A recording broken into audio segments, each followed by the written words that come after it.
Hey, what's up guys? Assalamu alaikum. It's me Tamim and welcome to my another vlog. Hey, what's up guys? Assalamu alaikum. It's me and welcome to my another vlog. Guys, আমাদের আজকের ব্লগটি হচ্ছে দ্বীপের রানী ভোলা জেলার দৌলতখান উপজেলার চারিদিকে সৌন্দর্য নিয়ে। তার চারিদিকে সৌন্দর্য আজকে আমরা আপনাদের সাথে তুলে ধরব। আজকে আমরা চেষ্টা করব দৌলতখান উপজেলাটা আপনাদেরকে ঘুরে দেখানো। চলুন বেশি কথা না বাড়িয়ে আমাদের আজকের ব্লগটি শুরু করি। তো চলুন প্রতিবারের মতো একটা সিনেমাটিক ভিউ হয়ে যাক। তো লেটস গো।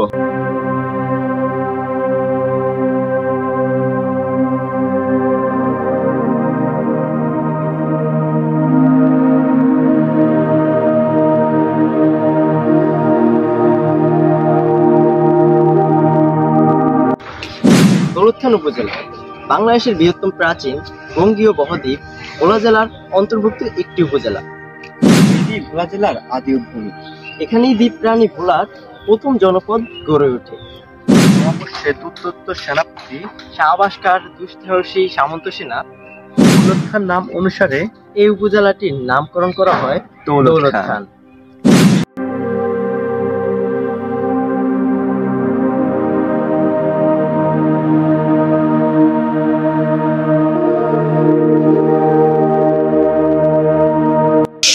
এই উপজেলার উত্তরে মেঘনা নদী ও ভোলা সদর উপজেলা, দক্ষিণে বরনউদ্দিন ও তজুমউদ্দিন উপজেলা, দক্ষিণে মেঘনা নদী ও পশ্চিমে ভোলা সদর উপজেলা। এই উপজেলা থেকে ভোলা সদর উপজেলা দূরত্ব প্রায় 18 কিলোমিটার।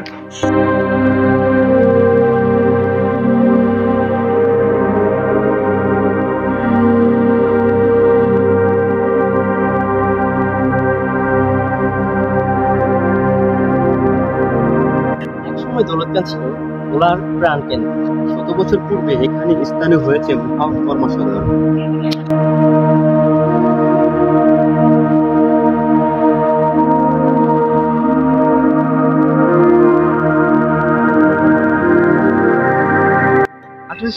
সালে ভোলাকে নোয়াখালী জেলার অধীনে মহকর্ম হিসাবে স্বীকৃতি দেয়। তখনই প্রশাসনিক কেন্দ্র স্থাপিত হয় দৌলতখানে। পরবর্তীতে দৌলতখান শহর মহকর্ম শহর হিসাবে প্রতিষ্ঠিত হয়। 1872 সালে থানা গঠিত হয়। তো চলুন আমরা কিছুক্ষণ আমাদের এই দৌলতখান উপজেলাটা ঘুরে দেখাই। তো তারপরে আমরা আবার ফিরে আসছি।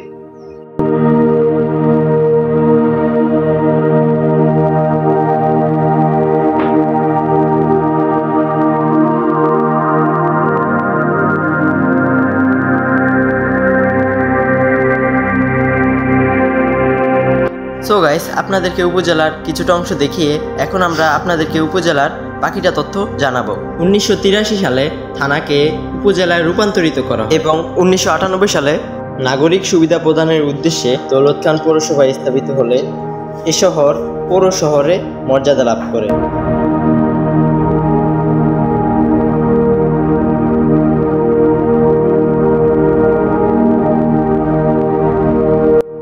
ইতিহাসের ভাষায় দৌলতখান ভদ্রলোকের বাসস্থান।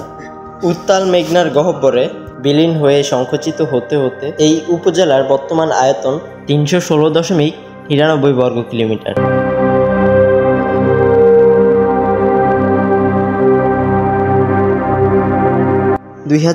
সালে আদমসময় অনুযায়ী মোট জনসংখ্যা 1,72,800 জন। সাক্ষরতার হার শতকরা 41.6%।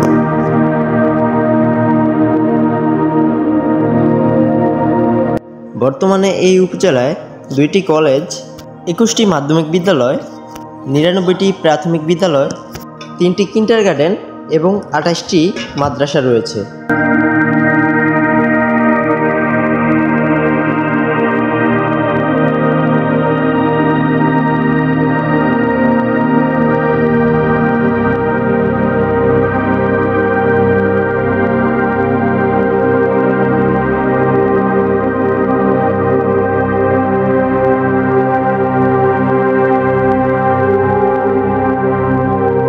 বাংলাদেশের মহান মুক্তিযোদ্ধার চরম সাহসিকতা আর অসামান্য বীরত্বের স্বীকৃতিস্বরূপ যে 7 জন বীরকে বাংলাদেশের সর্বোচ্চ সামরিক সম্মান বীর শ্রেষ্ঠ উপাধিতে ঘোষিত করা হয়, তাদের অন্যতম বীর শ্রেষ্ঠ মোস্তফা কামালের জন্ম এই দৌলতখান উপজেলাতেই।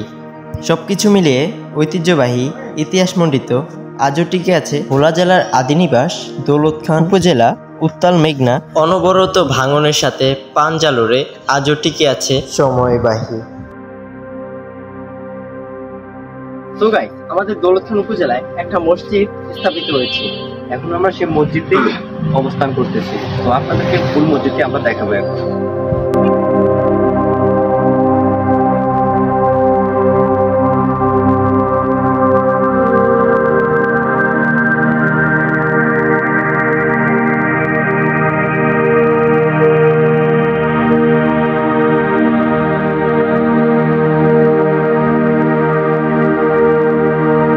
সো গাইস, আমরা এখন মসজিদের উপরে আছি।